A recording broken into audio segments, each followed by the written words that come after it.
Welcome to NFL Total Access. I'm MJ Acosta-Ruiz, and it is Turn the Page Tuesday as we officially get Week 12 underway. Coming up, Lamar Jackson in a must-win game on Thanksgiving against the Steelers. We'll tell you what he needs to be ready for. And no disrespect, but somebody is about to get dragged tonight. And our NFL Total Access Game of the Week is Chiefs-Bucks. Patrick Mahomes versus Tom Brady.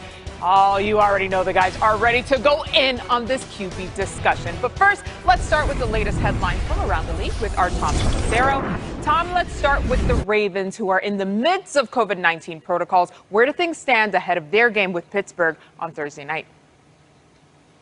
Well, MJ, Thursday night's game between the Ravens and the Steelers remains on as scheduled. However, the NFL is monitoring this situation closely in consultation with its medical experts. Another round of COVID-19 test results will come back in the morning. Expect some decisions to be made within the next 24 hours before the Ravens are scheduled to fly to Pittsburgh.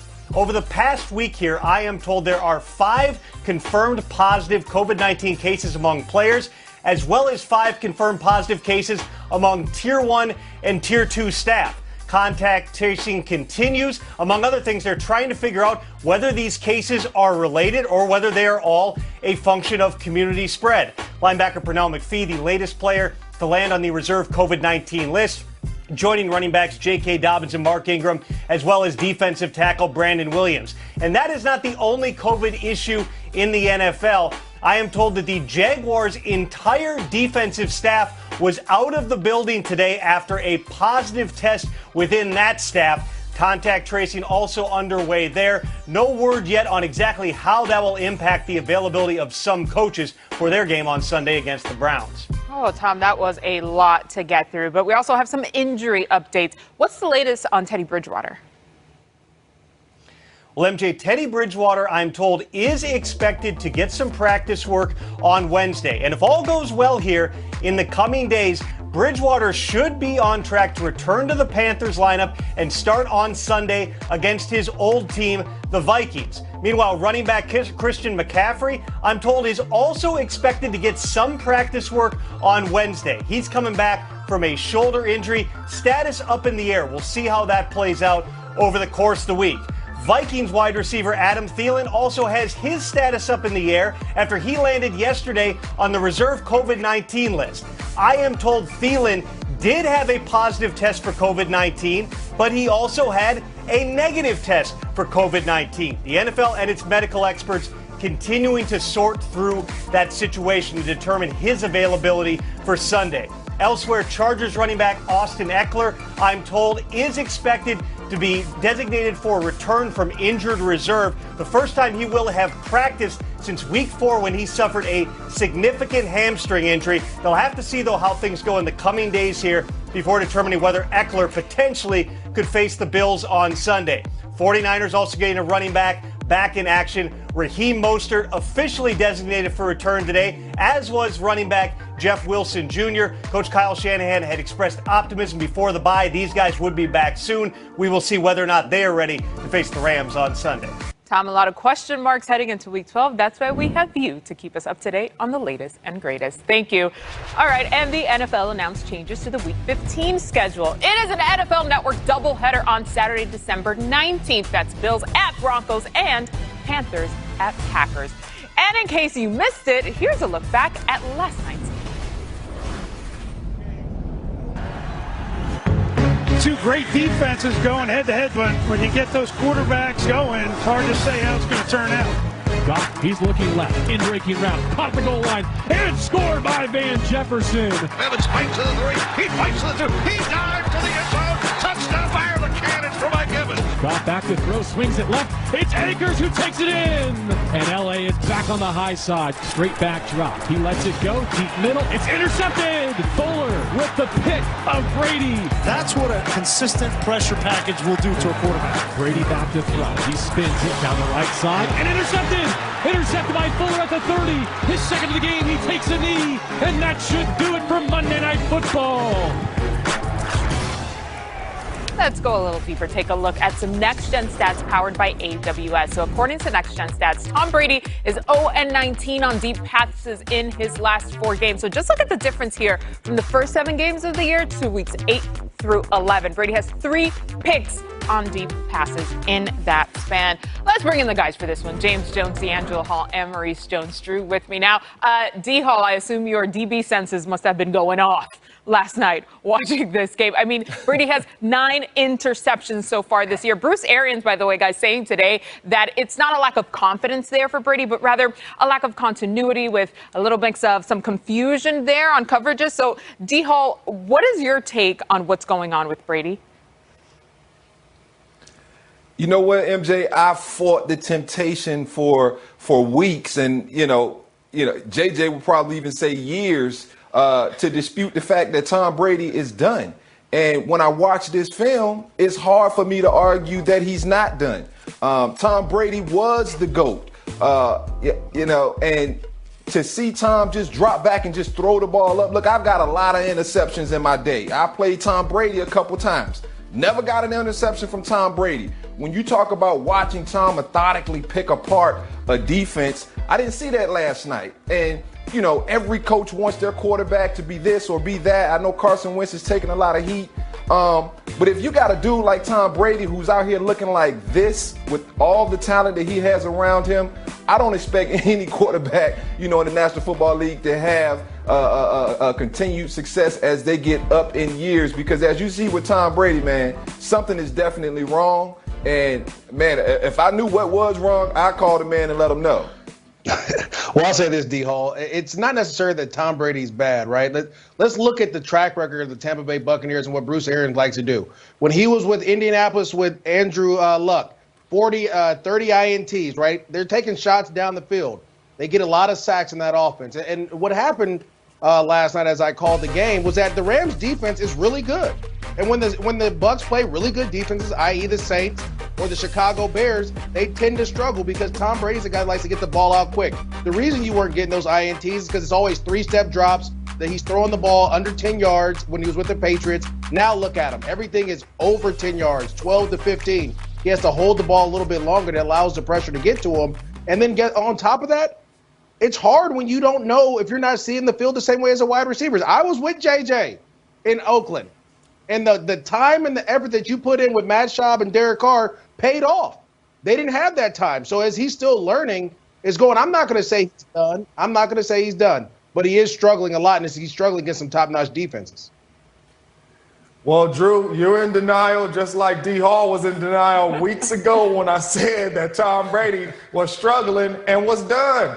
Drew, I understand that this is a shot offense and it's about taking shots down the field. But Tom ain't throwing the ball to nobody, Drew. Some of these interceptions, like D. Hall said, are plays that really young quarterbacks are supposed to make, not the Tom Brady that we're used to seeing. Tom has lost it, and it's clear as day. When you put on the film, it's clear as day, Drew. It's on the film. It's way too many playmakers around him for you to sit here, Drew, and give Tom Brady, the guy that has 6 Super Bowl rings, to give him all those excuses, because that's what they did for him last year in New England. He doesn't have the weapons, and then he came into Tampa with all these weapons, and everybody said it's going to change, and it's the same. And the only thing that stayed the same was Tom. Listen, he just scored 46. We did not see this Tom Brady last year. We didn't see this Tom Brady last year continue to put the ball in harm's way. Like, I heard somebody say it's been no difference between Tom and Jameis for the most part. Tom is dropping back, throwing balls. It's almost like Tom is in the huddle saying, hey, B, this one coming to you, man. Hey, Mike Evans, this one's coming to you. Like, Tom exploited matchups when he was in New England. That's what made them so effective. I'm not beating my head against a brick wall going against Jalen Ramsey. No, sir. When I got all these other one-on-one matchups that I can go to. And you saw at points in this game, he did go to some of those one-on-one matchups. MJD, you're a little bit of a homer now. The Rams defense is really good, but it was guys open. This was Tom Brady's, to me, just downpour on what we thought we were going to get on this primetime game. I'll end it with this. He struggles against good defenses. He just put up 46 last week against the Carolina Panthers. We can't say that he's done, even though he's going to miss passes, because we all know if you're in the first year, JJ, you can say check your head all you want to. When we were in Oakland, we were missing stuff, and you know this. It takes time to build that camaraderie. I'm not saying that he's going to be New England, but he's not. I know, but you're sitting here better than half the league. You're sitting here fighting for Tom, saying that he's terrible against good defenses. I mean, what we gonna grade him off all the bad teams he played? You gotta beat the good teams. There's a lot of people that play bad defense. I want you guys at home to understand that this has been going on all day. It's not just when the cameras come on, but this is why I love these guys, because they do not mince words. Don't worry, we're going to get into a whole lot more coming up a little later. Guys, just sit tight for now. Thank you. Bench the worst quarterback in the league right now. It's not that hard to do. Wentz, he's looking. He's sacked for a safety. He didn't throw it away. You've got to throw that football. The whole world knows that. This guy has been beyond awful. Wentz, he pumps, he swings it out, and it's intercepted! It's intercepted! I don't know what he was doing on that play. That might have been the worst play of the game. Wentz in the gun, he is floating it, and it is intercepted by the Browns. We hit the iceberg. We're going down. All right, from Brady to Carson Wentz, another QB on the hot seat. So take a look at Carson's numbers, career numbers this year. So in 2020 thus far, Wentz has posted his worst win percentage, or its completion percentage, pass yards, picks, passer. I think you get the picture about what we're trying to paint here. So Michael Robinson and Coach Brian Billick joining me now. Now, Doug Peterson, he's sticking by his QB. Is that the right move, or is it really time to sort of bench Wentz? Rob, what are you seeing from Carson right now? Yeah, I'm not going to sit here and go that far and say that it's time to bench Carson Wentz. But I will say he is struggling, and he is becoming part of the issue in Philadelphia. And, of course, I have some film to show you guys exactly what I'm talking about. And I think Carson, just like a lot of young quarterbacks, have to understand when the play is over. Like you look at right here. Let the ball go. You know what's in front of you. You know your offensive line is not blocking well. Let the ball go. Get the ball out of your hands early so that you don't give up a sack and give up a bad play to your offense. Again, you look at right here, a little flood concept up at the top of the screen. Again, you look at the flat. There's a blitz coming off the edge. The flat is wide open. I mean, that's why you design the play so that if they have a blitz, you can throw the flat. But I agree. Okay, you avoid the pressure, and then you throw it. You just throw the ball up. You can't have plays like this and be the franchise quarterback. This is understood why all the criticism is coming Carson Wentz's way. Again, I have to say, it's a lot going on around Carson Wentz. That's why I'm not going to say that you have to bench him, but you can do some things. Maybe interject your backup. Maybe interject Jalen Hurts into that offense just a little bit more. Get some exciting plays because, Coach, 40 sacks, 18 giveaways, 94 quarterback hits. That won't cut it. It's all tops in the National Football League.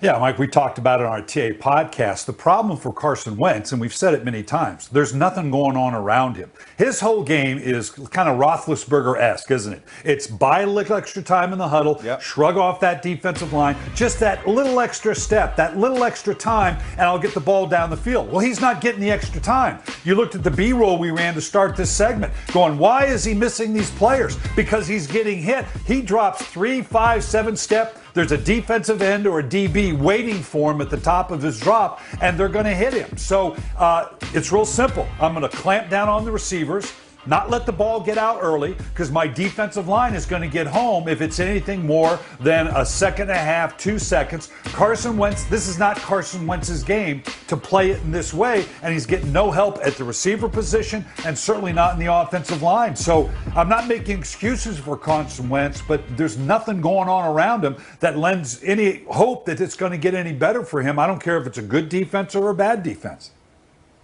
And Coach and Emram, you guys hit it right on the head. It's not as simple as, oh, let's bench Carson Wentz. There's a lot of things that go into this type of decision and a lot of things to consider as well. Coach, Emram, thank you. All right, here's how the NFC playoff picture stands heading into Thursday. So whoever wins that Cowboys-Washington game would actually move into first place in the NFC East and kick the Eagles out of playoff contention. But we have a lot more coming up for you this week on NFL Total Access. Wednesday, Lions running back Adrian Peterson joins us ahead of their Thanksgiving game against the Texans. Then Thursday, we'll have 3 shows, 3 of them bringing you all the Turkey Gate highlights and post-game reaction. And Friday, Colts running back Jonathan Taylor joins us as Indy gets ready for division showdown with Tennessee on Sunday. Plus, we got game picks. And of course, my boy James Jones is putting somebody on upset alert.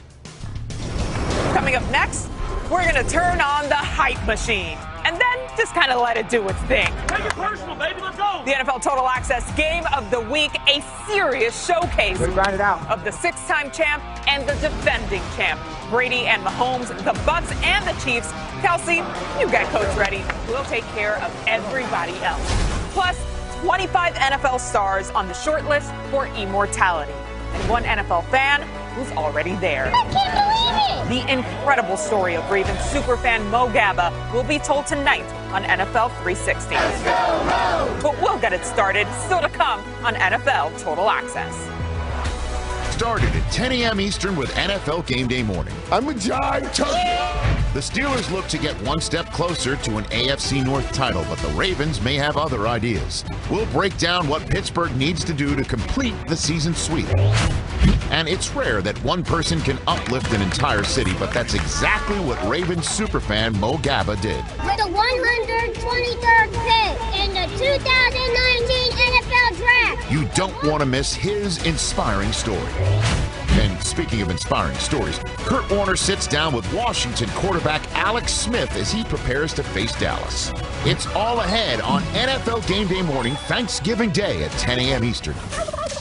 It's the Chiefs again against the Raiders. Why not? Mahomes to Kelsey. Snap to Brady, close toward the end zone. Up off Mike Evans. Cut back left run. It goes to Edwards-Helaire. CEH with TD1. Go out to the end zone. Gronkowski with a touchdown. And that New England combination now in Buccaneer pewter and red. Near side, Tyreek Hill catches the ball at the 5. Touchdown, Kansas City. Patrick Mahomes is carrying him off the field. All right, you can call this old school versus the next generation of superstar quarterbacks. Here's how Patrick Mahomes and Tom Brady match up this season. Mahomes and the Chiefs, 9-1. Brady and the Bucks, 7-4. Mahomes has the better completion percentage, more pass yards per game, and a higher passer rating. And Robin D'Angelo Hall with me now. Y'all have been going in on quarterbacks, so listen, our game of the week features 2 QBs going in very different directions, guys. Mahomes has Kansas City rolling. Brady and the Bucks, yeah, not so much. D-Hall, it might come down to the Bucks' defense here. How do you contain this Chiefs offense? Well, I tell you what, Coach Bowles is going to have to throw that game plan out that he was using in the first half. When you saw Jared Goff just sit back there and pick apart the Buccaneers defense, man, if I'm Patrick Mahomes, I'm sitting at home like, dude, I think Cooper Kupp is a great player, and I think Robert Woods is one of the most underrated players in the league. But they have nothing on these Kansas City playmakers down the football field and running backs out of the backfield. And so when you think about the way the Bucs were just so off balance with what the Rams were doing, man, and then you give Andy Reid the time to sit there and draw up plays and specifically script where he wants to try to attack this Bucs defense, man, because they show some weaknesses. I know to a man the Bucs defense are very athletic, but they just did not look like they came to play. And I think it's going to be much of the same when you talk about this explosive Chiefs offense and Patrick Mahomes, who's the gunslinger throwing the football. Yeah, I think the Bucs, they need to take a page out of the Las Vegas Raiders defense. They kind of played a little cover 2 man, stayed real deep with the safeties, and got after Patrick Mahomes with their front 4. But also they played complementary football and they ran the football. And I think if the Tampa Bay Buccaneers truly took an honest assessment of their offensive line and what they do the best at, running the football, to me, is what this offensive line does better than one-on-one pass pro, especially without their best offensive lineman and Ali Marpet in the lineup being able to pass up those inside games to be able to get to Tom Brady from the inside of the pocket. So if I'm Bruce Arians and Byron Leftwich and Tom Brady, I'm thinking about handing the football off to this guy right here that you see on the screen, Ronald Jones, a little bit more. I know they're only averaging about 98 rushing yards a game, but that's because they only run the ball only 37% of the time. It's like just because they have these shiny toys on the outside and Tom Brady, they're trying to just throw the ball and force the ball down the football field when, again, the engine of their team, which is the offensive line, the engine of every team, which is the offensive line, they're built to run the football. I'm telling you, run the football, Tampa Bay, you'll win more games. Well, okay, listen, there were 3 words that Bruce Arians used earlier today: continuity, confidence, and confusion. Now, we already know we have the confidence. If there's time left on the clock, you give it to Patrick Mahomes, he's going to hit a game winner, right? I am confused because that's what we thought we could expect from Tom Brady, but we really have not seen that consistently this season. Thank you, guys. We'll check in a little later. Time now for the Gold Jacket semifinalists presented by Ford.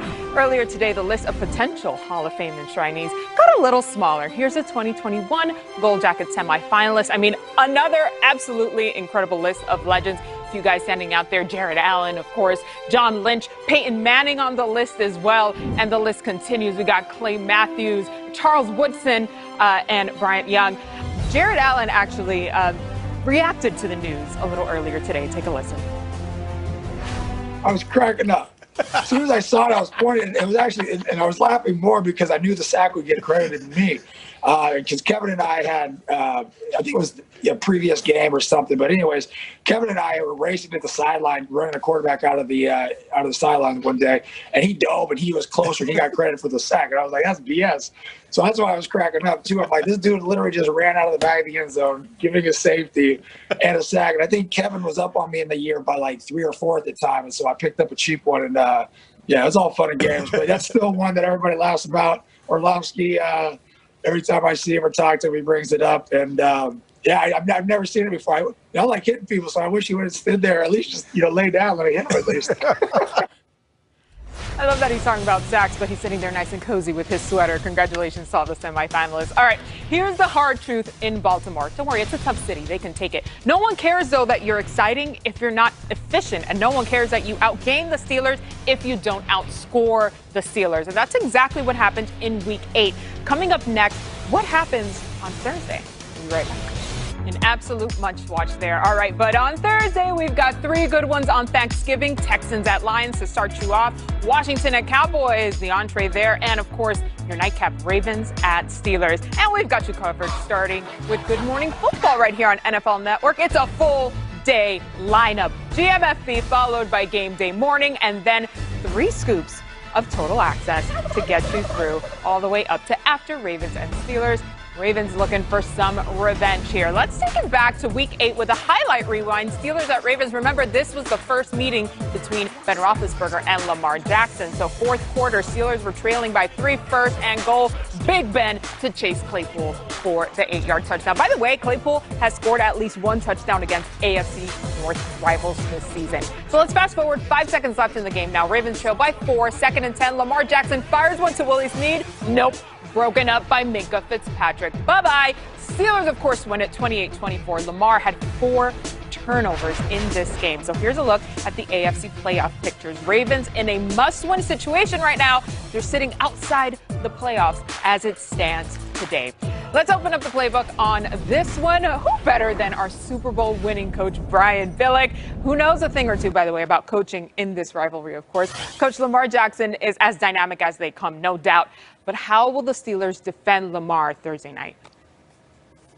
Yeah, well, to say Lamar Jackson has struggled with the Steelers is an understatement, not only because of the great talent, but schematically, there seems to be times when he's confused about what he's seeing. He's had 5 interceptions in the 2 substantive games that he's played against them. And you can look at the film and see what the Steelers are doing. And it's patent Pittsburgh Steelers. This is just a basic 4-man front, right? But they're going to change it up. They're going to take Williams and walk him up. Obviously, he's going to come. And they're going to drop Dupree out the backside. All right, so in doing this, now it's still just a 4-man rush. You can see Lamar Jackson, he wants to go to that side, but he sees Dupree has dropped off. So that takes him away. Well, I'll just drop it off to the weak side. What he hasn't accounted for was the inside linebacker, Spillane, who has jumped into that vacated zone that Williams had when he stepped up into the rush. Ends up being a pick 6 in the opening series of the game. Now, they're going to take Dupree, put him outside of J.J. Watt, and they're going to drop Highsmith off the other side. So now you drop J.J. Watt. Look at Lamar Jackson. It's like he doesn't recognize the guy that's going to drop his feet. He's backpedaling. He wasn't under pressure, and it was a very poor throw. They're going to do the same thing here in the same situation, four-man rush. This time they're going to bring Dupree on the inside. Now, they end up one-on-one, and, of course, Watt goes to the outside. They end up with Edwards on Dupree. This is just not going to be good, and it ends up with the strip, sack, fumble. So in critical situations, it's the classic Pittsburgh Steelers. They bring a variety of pressures. They only have to do it with the four-man rush, and it's yielding some real confusion for Lamar Jackson. He's got to be able to sit in the pocket, recognize that a lot of these zones, there's going to be someone to go to, but he has to recognize where the moving pieces go to. Again, it's classic Pittsburgh Steeler defense, and they're doing it with as a talented a group of defense that we've seen in a while in Pittsburgh. So that's going to be the challenge clearly on Thursday night. And, Coach, as the theme here, as you're going through all of these different plays here, especially when you're going up an undefeated team like the Steelers, is making sure you account for everything, recognizing there's definitely a lack of that there from Lamar. Coach, thank you, as always. Here's what the rest of the Steelers schedule looks like, though. Week 12, of course, Ravens, and they've got Washington. Then they visit the Bills on Sunday Night Football, at Bengals for Monday night. Then they have the Colts, and finally they visit the Browns.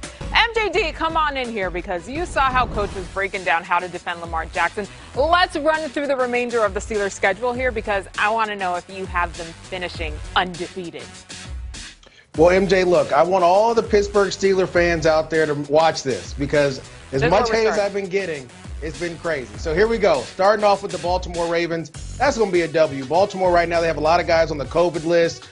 J.K. Dobbins, Mark Ingram.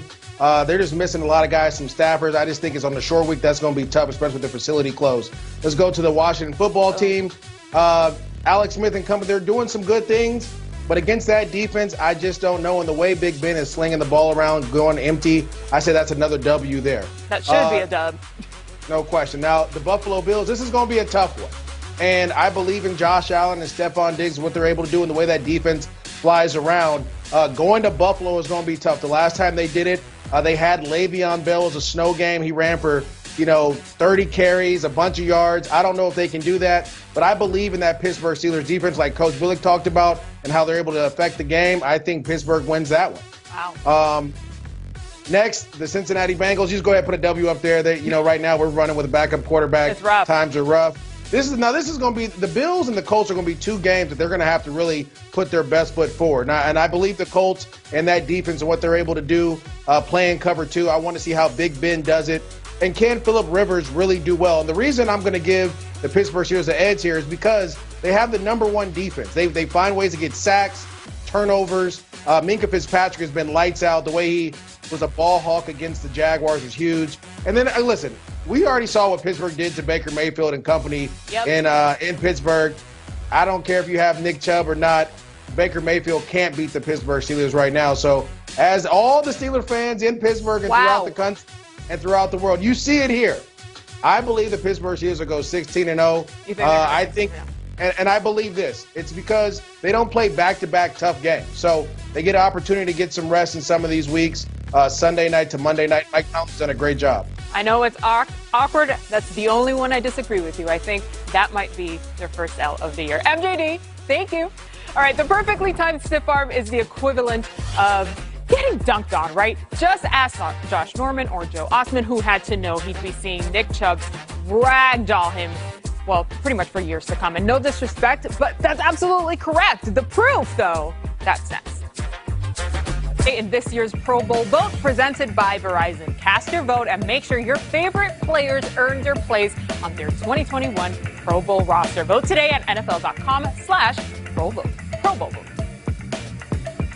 Chase Winovich just threw him out of the club. Goodbye. Be one heck of a bouncer, wouldn't he? Brady is taken down. Khalil Mack steps up and gets a sack. Yeah, against the rookie, Tristan Wirfs, and his body slammed there. Oh, that's painful. Wow. Oh, yeah. What was he thinking? That's a touchdown off the board. Hurdle a player in the Colts will have none of it. It's Darius Leonard just throwing him right back to the turf. And the Maniac says, nuh-uh, what are you thinking? With a stiff arm, throws a man down. He took him off of his feet.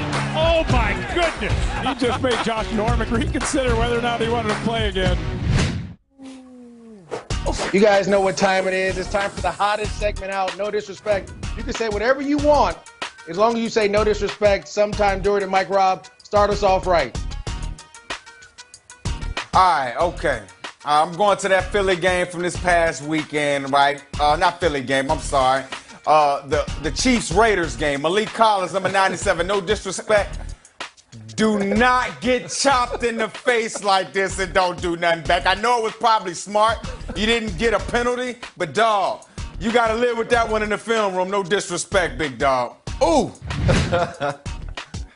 Hey, man, my no disrespect, I'm going to the Carolina Panthers Detroit Lions game, man. And Detroit, how do you get shut out with the backup quarterback, P.J. Walker, man? I just saw Matthew Stafford and that Detroit offense play, and I said, man, I'm taking Detroit, right? Man, was I wrong? No disrespect, man. P.J. Walker, good job, brother, because you totally disrespected the Lions. Yeah, the Lions laid an egg, but my no disrespect, Tyler Lockett. First, we get a great catch, toe drag swag. But come on, referee, man. Hey, this look like you root for Tyler Lockett. You can't dap the man. Oh, he dapped him you are repping the game, man. If I'm a Cardinals fan, I'm like, come on, rep. You can't dap him off like that. He dapped him up. But come on, How you listen, I'm not mad, dog. That was a great catch. I'm not mad. Here we go. I'm gonna go to Cleveland, where Nick Chubb. Listen, you can't treat other grown men like this. This is Joe Osman, a defensive end for the Philadelphia Eagles. Now, that's somebody's daddy with no out gloves there with no gloves on. Just old school deep. No gloves on. Like, look at He's not even looking at you. Just put it on. Now, I've always been afraid to get done like this on the field because I got kids. Goodness. I just wonder what Oakland's kids going to say to them. I don't know.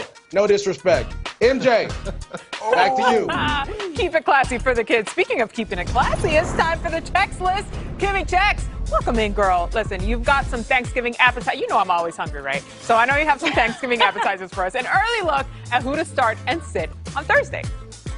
Okay, so speaking of Thursday, guys, it's not just one Thursday night football game. There are 3 different games throughout that day. So reminder, set your lineups early. I want to focus in on this Thursday slate of games to give you some of my favorite starts and my favorite sits. Let's start with the starts. Duke Johnson. If we've learned anything this season, it is to start your running backs against the Lions, who give up the most fantasy points to running backs this season.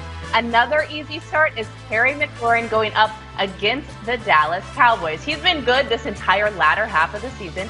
Keep him in your lineup because they are so susceptible to the passing game. Another guy in this exact same game is J.D. McKissick, the running back. Yes, I like him as a running back, but I also like him as a receiver because he gets himself involved in the passing game. For the same reason you want to start Terry McLaurin because they're not good against wide receivers.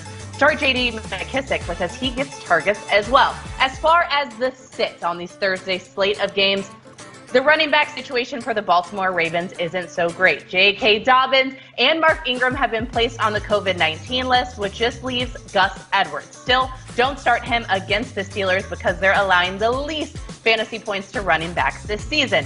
Another guy to sit, I dare say it, Lamar Jackson. He averages only 13 fantasy points against the Steelers in those 2 career games he's played against him. I do not want any part of this Ravens offense against the Steelers. Such a tough matchup. And last but not least, it's Michael Gallup going up against the Washington football team. Now, Andy Dalton is back at quarterback. That means good things for CeeDee Lamb and Amari Cooper, but not so much good things for Michael Gallup. He put up 0 points the last time he played them this season, so just avoid him all out. But reminder, set your lineups, please. 3 games on Thursday. Ooh, you said you don't want any part of that Thursday night nightcap. Big Ben is my starting QB, and guess what? He got me a win this week, Kimmy. It finally happened. Yes! Remember, you can watch Kimmy and the entire Fantasy Life crew weekdays at 3 p.m. right here on NFL Network. And have a happy Thanksgiving. All right, time now for the Pepsi Rookie of the Week nominees. Here they are. Oh, look who's back.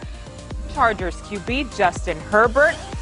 We have got Washington running back Antonio Gibson. Chiefs running back Clyde Edwards-Helaire. Cardinals linebacker Isaiah Simmons. And the Rams DB Jordan Fuller. So go to NFL.com to vote. The winner will be announced on Friday night right here on NFL Total Access. And remember, this is NFL Total Access. I'm MJ Acosta-Ruiz, and there's just no polite way of saying it. No one playing in the NFC East seems at all interested in winning the NFC East. And yet, in about 6 weeks from now, somebody will. The question is who? The answer is next. Dalton looking left, throwing a fade, back of the end zone, diving. Lamb, what a catch! He's got the touchdown. I can't describe how hard it is to look over one shoulder, then fall back with one hand to corral that ball for the touchdown. CeeDee Lamb only has a couple of days to stretch it out and get ready for Thursday, Thanksgiving Day. Of course, Washington at Cowboys is that middle game there. But first, we start you off with Texans at Lions. You round it out with Ravens at Steelers in primetime for Thursday night. And we've got you covered all day long here on NFL Network. Of course, we start with Good Morning Football, followed by Game Day Morning. And we have 3 different versions of Total Access, getting you ready for every game and bringing you the highlights afterwards as well. All right, we talked about CeeDee Lamb, the Cowboys, that middle game there. This is how the NFC East standings look right now. All of these teams just a hot mess there. Whoever wins, of course, that Washington Cowboys game will move on up to the top spot there. So Michael Robinson and D'Angelo Hall back with me. D-Hall, the NFC East, make it make sense, man, please. Does anybody want to win this division, truly? MJ, I don't know if anybody wants to win, but since somebody has to win and represent this division in the playoffs, why not my Washington football team, right? You know, when I sit back and I watch Philly play and Carson Wentz still turning the football over, they found their franchise guy. He's been a part of that system for a while. I watch what the Giants are doing with Daniel Jones and, running with his legs to victory. And then, I see Dallas, fully loaded team. But then I go back to this Washington football team and I see how Alex Smith is starting to figure things out. The game's starting to slow down a little bit for him. His defense, has given up some plays, but they still, when you look at these guys, rush the passer, I think they have individually the most talent up front defensively to really cause other teams in this division to worry about them. And so, I like what Washington is doing right now. And like I said, somebody has to win this division. Why not Washington? I hear that, D-Hall. Well, I think Thursday's game is going to have a lot to do with it. I'm going to say the Dallas Cowboys, just simply because I think they have more NFC East division games left. They have an easier schedule, I think. You see what I'm saying? Because the division just isn't that good. And I think it's going to depend on if Andy Dalton can stay healthy. If Andy Dalton, and we saw it with this last victory over the Minnesota Vikings, if Andy Dalton can stay healthy and they can get some type of a run game, Andy Dalton can make enough plays in the passing game to have this offense look decent. I'm not going to say that it's going to look like it looked when Dak Prescott was there or anything like that. And actually some Dallas Cowboy fans, I think, got upset. They said they messing up our draft pick with Andy Dalton being healthy. But at the end of the day, I think they end up winning this division. And just think about it, guys. I mean, the runner-up to this division could have a top 10 pick. That's just not good. Yeah. It's wild, you guys. And I know we give them a hard time. It's a whole mess over there. But I'm actually fascinated to see what's going to happen at the end of this and that division, because other than the NFC West, this is the only one that I really have no idea which way it's going to go. By the way, our Kurt Warner sat down with Alex Smith. They're going one-on-one. The full thing will air on Thursday, of course, game day morning. But here's a sneak peek for all of you. Just tell me about the emotions of running back onto the field and playing the first time. There were probably only 200 fans in the stands. It was pouring rain. I ran over to grab my helmet, and next thing I know, I'm calling a play. Some pressure, and there's the first time Alex Smith is hit as he's taken down and sacked. Crazy to have that first hit and, Aaron Donald jumping on your back. But obviously it felt amazing, too. That first hit, you've had in a long time. It always felt nice to know for me in 2 years that I was okay. All right, in a year of complete chaos and uncertainty, assurances have become more comforting than ever before.